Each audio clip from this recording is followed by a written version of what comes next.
Hey, what's up guys? Thanks for stopping by the channel. I've been hands-on with the Grand Seiko Tentagraph for over a month now, and I wanted to share my thoughts on this watch and highlight some key points to consider before picking one up for yourself.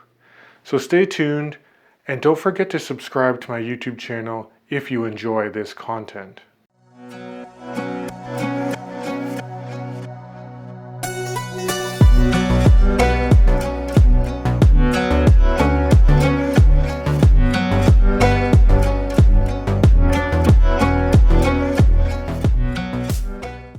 So this SLGC001 Tentagraph was released this year at Watches and Wonders, and it's Grand Seiko's first fully mechanical chronograph, if you can believe it.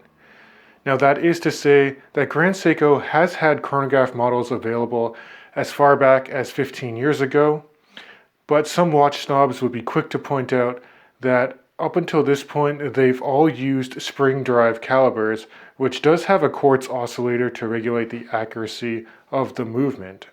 By contrast, this newly released fully mechanical chronograph uses a recently developed 9S-C5 caliber that's based on the 9S-A5 high beat movement from a few years ago.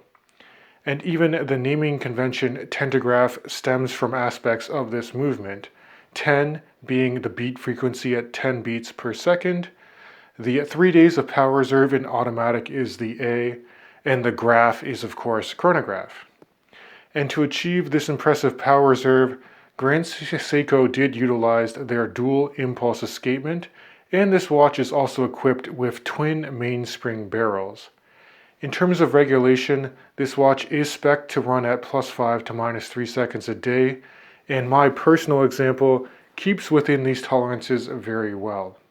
Now this chronograph function has a column wheel and vertical clutch to ensure smooth operation of the central chronograph seconds hand, and this movement also has a date complication that's nicely nestled between the 4 and 5 o'clock index.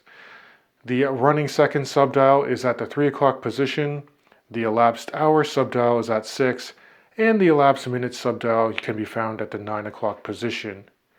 And one thing I noted is that the chronograph minutes hand will gradually move forward in small increments as the minutes does elapse, instead of just jumping to the next minute, like you would find, say, on an ETA 7750 from the Swiss. Now this movement is also beautiful to behold through the exhibition sapphire caseback, and it's one of the best looking movements for the price point. Now on the topic of price, this watch retails for just over 18,000 Canadian dollars, which I think puts it out of reach for many enthusiasts that want to experience a mechanical chronograph from Grand Seiko. Now on paper, they might be able to justify the cost, but I don't see many people thinking it's a bargain for a luxury chronograph, especially when there's so much other competition from other brands out there at or even below this price. So my advice would be to go to your authorized dealer and see if you can get a discount, or wait until one comes up on the secondary market, because I don't see these selling anywhere close to the list price. Now I think a lot of people will inherently compare this Tentagraph to a Rolex Daytona due to the exuberant price point, the dial layout, and the use of a ceramic bezel with a tachymeter scale. However, the closest competition for this watch would likely be more like a Zenith Chronomaster in my personal opinion, as these models also have variations of a high beat movement, and it also comes in at about $5,000 less than the Tentagraph. In terms of wearability, I think the Tentagraph will carry some wrist presence, as it's a 43mm diameter watch, which is actually measured at the bezel. At the case, it's actually closer to 44. It has a 50.3mm lug-to-lug distance and a thickness of 15.3mm from the bottom of the case back and then to the top of that slightly boxed and domed sapphire crystal, which does carry Grand Seiko's super clear coating. Now the lug opening for the supplied OEM bracelet on this watch is an odd 23mm, and I'll get more into that later. But the bracelet does have a nice taper down to about 20mm, before you hit the GS signed clasp. Now both the case and bracelet for this Grand Seiko are made from high intensity titanium, and that's lighter than stainless steel. So even though this is a larger watch, it only weighs in at about 149 grams, sized up for my 7.5-inch wrist. I would say that this watch does wear surprisingly comfortable on the wrist, and if you have a wrist size of about 7 inches or larger, you should have no problems pulling this one off. Now another reason I think it wears well on the wrist is because it did adopt the Evolution 9 series of cases made by Grand Seiko, and this has a generously sloped profile to the lugs, and importantly the case back doesn't protrude out much from the bottom of the case. This also allows for the lower center of gravity for this movement, and it really helps keep the watch planted, as it's not as top heavy as some more common Swiss chronographs that run, say, an automatic ETA 7750. Overall, on the size spectrum of things, I would ask yourself if you like the look of a larger chronograph and if you like the feel of titanium on the wrist. It does look true to size, but it feels a little less substantial due to the titanium material that is used. Where Grand Seiko really steps up over the competition is at the level of finishing on the dial and on the case of this watch.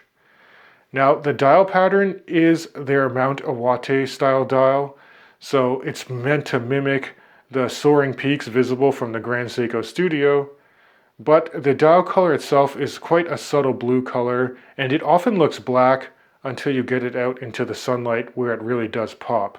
The applied hour indices are multifaceted, Zuratsu polished, and carry strips of lume through the centers, and the hands are broad like what you would find on the birch models from Grand Seiko, but also have lume, which I do think is a nice touch, as most Grand Seiko models from the Evolution 9 series are devoid of any luminescence. The case finishing is also impressive, with fine polished Zuratsu beveled and angular lines that are the hallmark of Grand Seiko design. The crown is screwed down, it's signed GS, and it sits between ground cards. While the chronograph pushes themselves are really well proportioned, they're not oversized, and they don't need to be screwed down to maintain this watch's impressive 100 meters of water resistance. And while I do appreciate this watch's design and in-house mechanical movement, there are some areas for improvement that I do want to discuss.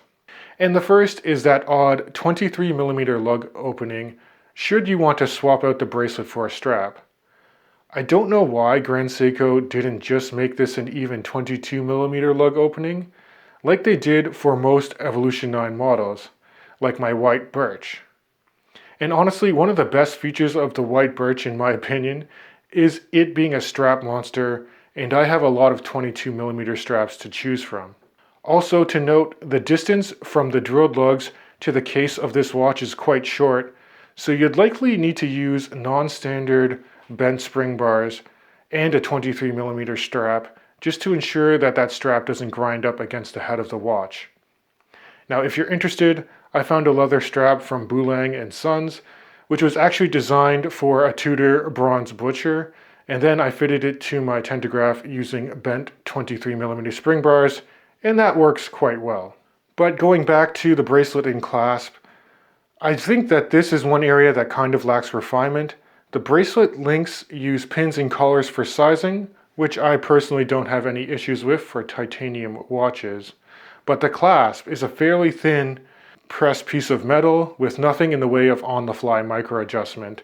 There's just 4 fixed anchoring points. As a whole, I do think the bracelet is comfortable on this watch, but I'm hoping Grand Seiko will do some R&D to improve the robustness of their bracelets and clasps moving forward.